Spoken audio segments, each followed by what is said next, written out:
serta Dewan Masyayikh, Dewan Ustadz yang saya muliakan. Hadir dan telah hadir.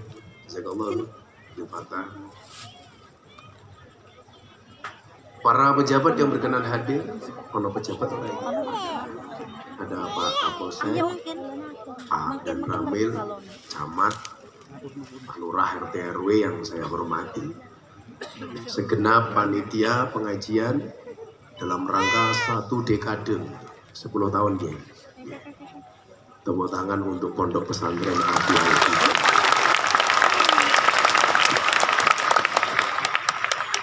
Serta para hadirin sekalian, santri putra dan santri putri rahimakumullah. Ada gajah makan semangka. Selamat kembali berjumpa dengan Gus Miftah, Presiden para pendosa. Makan semangka, minumnya susu. Hai Al-Huda, I love you.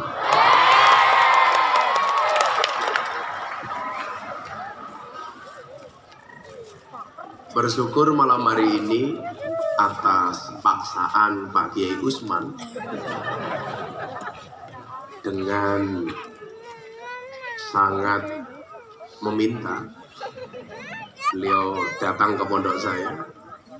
Gus, tolong datang ke Pak besok sama Pak Kiai Yusuf. Acara apa Pak Kiai? 1 dekade. Akhirnya saya putuskan datang. Bukan karena Pak Usman, tapi karena Gus Yusuf.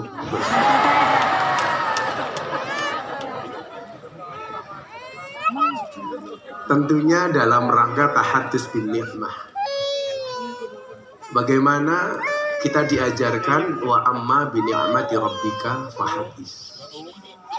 Kanjeng Nabi itu salah satu akhlaknya adalah kalau beliau senang ngomong, kalau susah diam. Ini 180 derajat beda dengan orang Magelang. Kalau Kanjeng Nabi senang ngomong susah diam, kalau orang Magelang senang diam susah ngomong. Kanjeng Nabi mengajarkan kepada kita bagaimana senantiasa tahadus bin ni'mah. Bagaimana setiap nikmat yang kita miliki harus kita sampaikan, kita woro-woro. Termasuk nikmat umur yang hari ini diberikan oleh Allah kepada Al-Huda 10 tahun. Ini tentunya dalam kapasitas membangun itu bukan satu periode yang pendek. Kalau adik-adik sekalian melihat 10 tahun Al-Huda, jangan dilihat Al-Huda hari ini. Saya selalu mengatakan orang sukses itu memahami proses, orang gagal banyak protes. Maka kalau melihat orang sukses seperti Gus Yusuf ini, mohon maaf, jangan kamu lihat kesuksesannya, tapi lihatlah prosesnya. Itulah kenapa saya selalu bilang, kenapa keringat itu asin. Karena dalam perjuangan gak ada yang manis.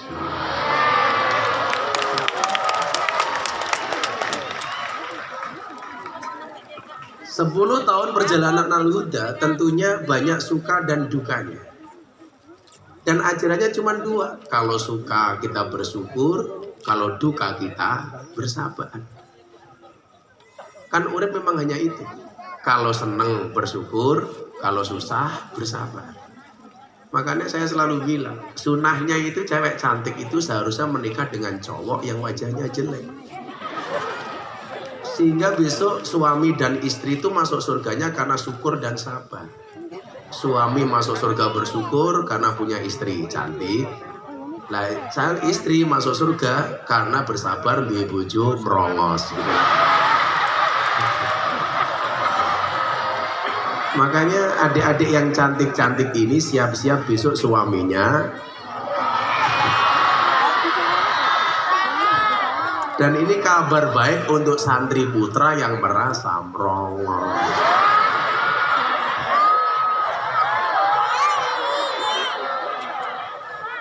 Insya Allah besok istrimu lebih merongos.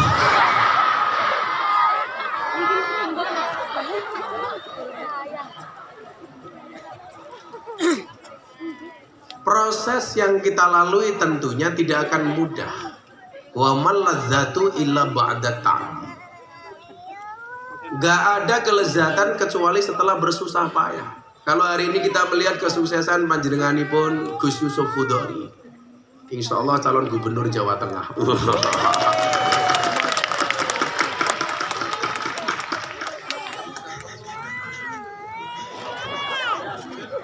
Budal Gus. Masa mau gubernur. Iya wes, ketua umum PBNU yang akan datang deh, amin. Orang duber, dikira kudeta gimana? Gak bahaya tak?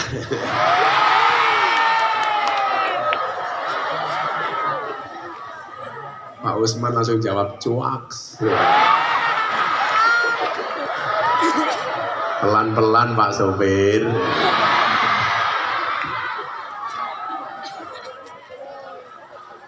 Tentunya begitu banyak persoalan suka dan duka yang dihadapi oleh Pak Kiai Yusuf Hudori. Ya kalau hari ini mungkin Anda melihat, oh enak Gus Yusuf sukses. Itu kan yang tampak mata. Bagaimana kemudian yang tidak tampak? Padahal guru-guru kita itu selalu mengajarkan bagaimana kemudian setiap senyuman yang kita lakukan itu dilihat oleh semua orang. Sementara setiap tangisan yang kita keluarkan, air mata kita disembunyikan dari tatapan orang. Sehingga apa? Kiai-kiai itu dengan segala ketawaduannya, dengan segala kezuhudannya, tidak pernah menampakkan rasa suncah di hadapan para santri. Mila ya santri-santri kudunya tahan banting.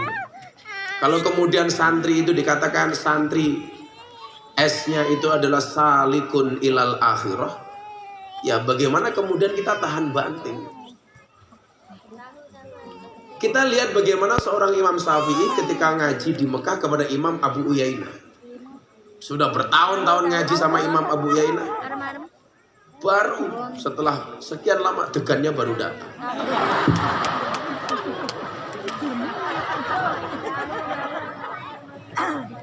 Degan kok katoke kandel, ini degan apa kambil? Aku sampai kereminan silitku awas.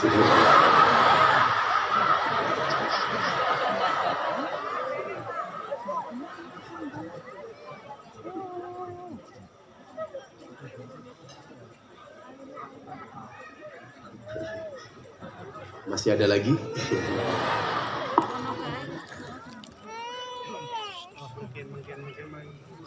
Ini salah, harusnya bukan kuning tapi hijau, kan Gus Yusuf. Oh udah hijau ya Gus ya. Wah Pak Gus Usman ini pelanggaran kok. Kok mau suguh buah barang kemanganku kepiye. Ini adik-adik di sini ada apel, ada anggur. Adik-adik pilih apel apa anggur? Inilah salahnya cewek. Anggur memang lebih mahal dibandingkan apel, tapi seharusnya cewek lebih milih apel dibandingkan anggur. Kenapa? Karena cewek seharusnya lebih milih diapelin, gak suka dianggurin.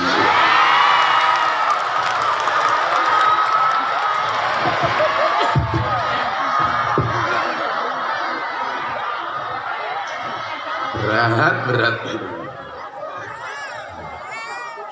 Tapi ingat para santri putra, jangan pernah kamu taklukkan santri putri dengan I love you, tapi taklukkanlah dengan kobil itu.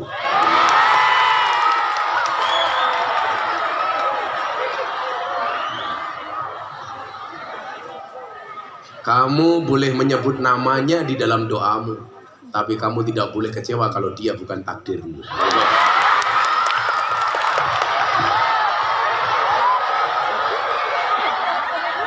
Tapi umpama kuat-kuat kayak Gus Miftah itu diturukan sama Pak Usman nggak pantas, nggak pantas. Masa rupa kiai desa kok kuat kira pantas. Ya Allah. Nah, ketika sudah bertahun-tahun ngaji kepada Imam Abu Uyainah, kemudian beliau diperintahkan untuk ngaji kepada Imam Malik yang ada di kota Madinah. Ini bukan persoalan yang mudah. Sudah bertahun-tahun ngaji, masih disuruh pindah ke Madinah ngaji lagi. Tapi ibunya ini keren. Kerennya di mana? Ini proses suka duka. Ketika Imam Syafi'i matur, Bu, kula didhawuhi kapurih ngaji teng Madinah, miturut panjenengan pripun? Mangkato li, kuwi sing dawuh gurumu. Jadi di atas segalanya seharusnya dawuh guru itu di atas segalanya. Ibunya bilang, ini dawuh guru mulai mangkato. Loh, lah kula mungkin mangkat ngaji meneh mboten ketemu kali ibu. Wis to mangkato. Seandainya kita tidak bisa ketemu di dunia, yakin le besok kita ketemu di akhirat. Loh. Orang tua tuh harusnya begitu wali santri sing mburi rungokno kupingmu. Anak itu kalau mau berangkat mondok, biasanya yang susah itu anaknya. Tapi begitu anak sudah betah ning pondok, sing mulai cerewet ki mbokne. Kok ora mulai-mulai yo anak iki. Kalau awal-awal mondok, walah santri ki pamit pamit wae. Wedhuse meteng pamit mulai. Mbahne loro pamit mulai, mase rabi pamit mulai, kucinge mana pamit mulai. Terus ini kepahitan yang memang harus kita lakukan. Tapi di situ kita dikatakan jarrib walahid takun arifah. Jajalan, perhatikan, kamu akan tahu. Loh, bagaimana kita mau tahu kalau kita tidak pernah mencoba? Bagaimana kita bisa tahu kalau kita tidak memperhatikan? Lawawun jenengan setelah didhawuhi Gus Yusuf seperti itu kemudian diperhatikan. Dadi anakmu. Kemarin saya berangkat haji sama bapak ibu saya, sama mertua saya, sama istri saya. Di Arafah itu saya tanya sama ibu, karena kan saya jarang banget ketemu sama ibu saya. Paling cuman baik pun. Saya pisah sama ibu itu sejak kelas 1 sanawiyah. 1 sanawiyah. Dulu di pondok pertama kali kiai saya bilang, sebelum 3 tahun 10 hari kamu gak usah pulang. Ya sudah. Sehingga saya itu gak tahu amalia ibu saya di rumah itu seperti apa. Kan ceritanya begini ngeten Gus, bapak itu kan daftar haji reguler. Dulu tak plus nggak mau, furodah nggak mau. Akhirnya kemarin sudah usia 76 tahun, sudah merasa sepuh, panggilan haji reguler itu nggak datang-datang. Kemudian beliau dawuh, "Le, bapak kok pengen munggah haji saiki?" Nggih pun Pak, mboten napa-napa. Karo ibu sekalian, oh nggih. Lah, yang menjadi persoalan saya masih punya mertua, bapak dan ibu. Kalau yang berangkat bapak dan ibu saya, mertua saya nggak, pasti akan jadi masalah. Bener Pak Usman. Untung istri saya cuma 1, jadi mertuanya cuma 1. Lah bojoku 4 Gus, ayo ya. 8 lah mau darah gue ya. Jadi hikmah salah satu nikah cuma 1 itu ya itu gitu. Mertua cuma sepasang sehingga kalau mangkat kaji ra kakean wong gitu. Makanya saya bertahan dengan 1 cinta. Bertahan 1 cinta. Bertahan 1 CINTA. Lanjut dengan melu nyanyi niku ya ora pantes. Yang desa nyanyi. Mosok ya Usman nyanyi lagune nemen ya ora pantes. Ngomong jalukmu. Aja saiki pakai Usman. Ngomong ngono aja.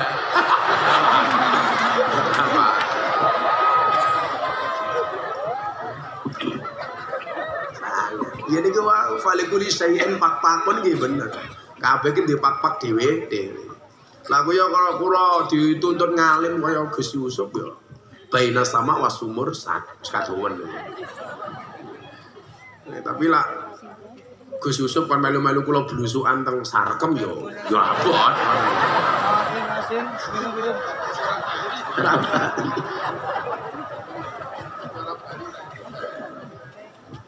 Oke, Usman arep melu-melu kula tak jajal Gus. Wah, enggak bahaya tah lho. Ya, sebenarnya masih ambak-ambak Pak Gus Yusuf masih hanya dengan segala kealimannya dibutuhkan di politik. Ya yang salah mawon. Mila kiai kok politik. Lah kiai ra gelem mlebu politik. Akhirnya politik iki isine wong elek kabeh. Mila wong apik kudu ana sing nyekel politik. Padha karo ngeten, kalau kita sekarang nggak mau posting kebaikan di medsos, maka yang FYP di TikTok itu semuanya kemaksiatan. Loh nantilah kita posting kebaikan dikira pamer Gus, alah mboten. Imam Al-Ghazali kan dawuh, sing diketokke urung mesti pamer, sing didelikke urung mesti ikhlas selama bisa menjaga hati. Mila ngoten iki pengajian jenengan posting ning TikTok. maka berpotensi FYP. Oh, FPI. Lah kalau kebaikannya nggak diposting, maka yang FYP itu konten-konten maksiat. Mila sing apik iki postingan ngono. Sing sumbut. Saya tuh Gus menganalisa antara Facebook, Instagram sama TikTok. Ternyata yang membedakan tuh kelompok umur. Kalau anak-anak Gen Z, milenial itu rata-rata menggunakan TikTok. Instagram masihlah milenial. Tapi kalau Facebook itu rata-rata umurnya sudah tua-tua, generasi kolonial. Beneran. Kayak kemarin jamaah saya janda usia 60 tahun, jam 11 malam Pak Kiai Usman itu update status. Ada nggak yang mau jadi imamku? Lah. Sudah tahun loh. Akhirnya kalau komentari wonten Mbah sinten Gus Israel aku ya.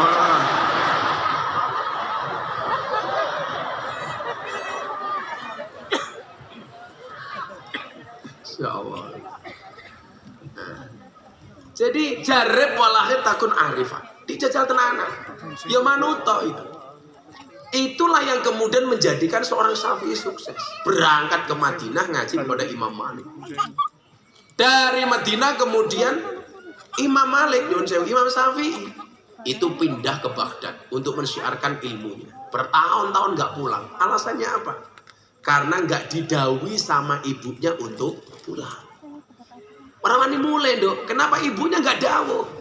Sampai satu ketika Imam Syafi'i ngutus salah satu santrinya berangkat haji. Kulo cerita haji wong tua kulo ini. Akhirnya kulo haji. Mangkat wong 5 niki wau. Kulo mboten daftar mana Gus. Wong daftar wong 5 lah lumayan nggih Kiai. Apa makai dulu 5 orang. Kan melarang. Lah punya kayak Usman lah haji ini haji sing murahan. Kalau aku yang mahal gitu loh. Kulo daftar wong 5. Si Suen itu nyuwun sewu. Jamaah saya Raffi Ahmad itu telepon. Loh kan aku kiainya selebritis. Gus, kami itu mau berangkat haji sama keluarga Rans Entertainment. Tapi kita itu dari dulu inginnya pas haji yang bimbing Gus Miftah. Akhirnya saya mendaftarkan 5 orang, bapak ibu mertua sama istri. Saya dibayari sama Raffi Ahmad. Diurus bareng-bareng, visa saya turun, punya Raffi nggak turun. Akhirnya saya berangkat haji, Raffi Ahmad nggak jadi berangkat. Karena mungkin Allah tahu aku sembayari wong 5, jadi aku dibayari karo Raffi. Raffi, ya gimana untungin di jamaah sugih ki ngoten iki lho Pak Kiai Usman. Lah Pak Kiai Usman kan beda, haji ini haji sokeh. Sokongane wong akeh. Lagi kira-kira.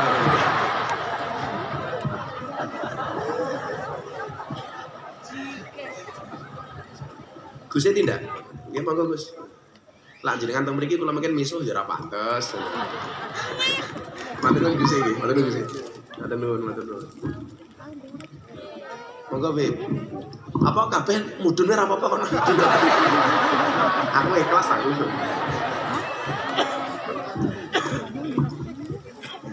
Pak Kiai sama yang ngancani mbok lak nyoba aku kopi sing panas. Kopi kok mangat-mangat iki iso anyang-anyangan ya. Sing panas, Bro. Terus ngaji di murah dinyang kopine adem. Kere.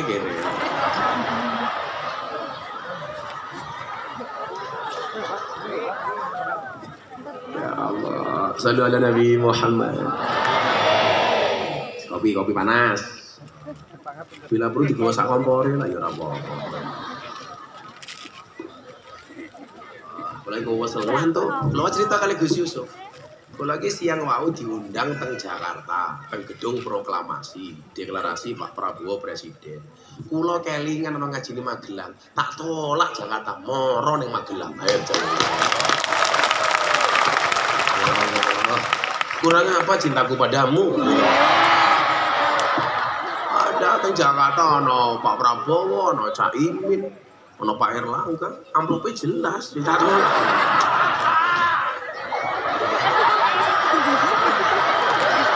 Ngeboti Al-Huda. Ya Allah. Jangan. Ya kula mesake kali Pak Kiai Usman. Puniki pokoknya kiai terlaris setelah Gus Miftah itu ya Pak Kiai Usman. Neng bedone Gus Miftah larang, Pak Usman murah. Anggarannya sak-sake buron.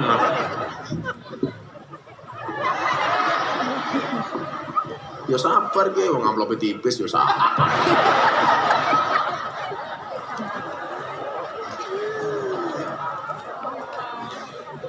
Sallu ala Nabi Muhammad. Ini proses panjang adik-adik. Maka kenapa salah satu syarat orang itu mendapatkan ilmu harus watulus zaman. Dan jangan jadi santri itu berpikir enak, ya pahit. Kadang-kadang yang kemudian membuat kita gagal adalah kita nggak percaya diri dengan kemampuan kita.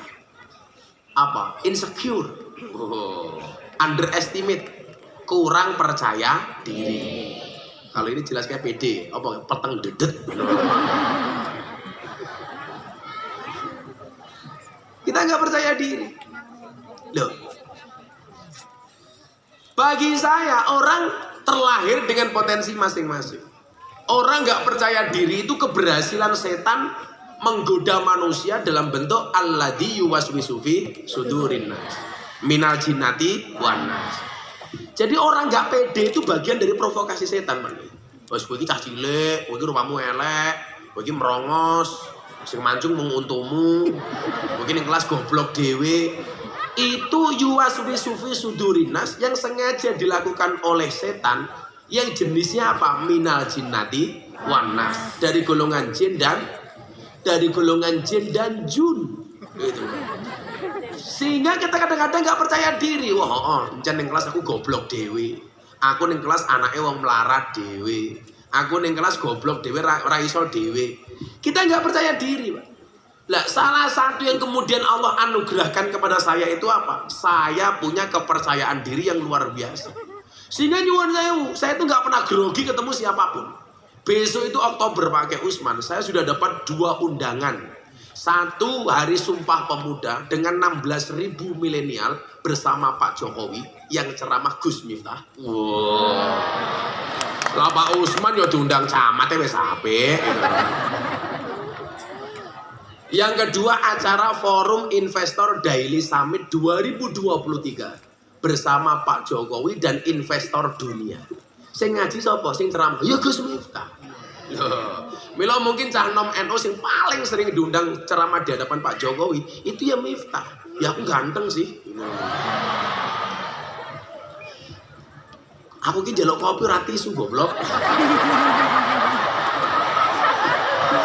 Goblok. Ih, kopi. Kere. Oh, dereng umum. Jaluk kopi angel apa meneh amplop ya Allah.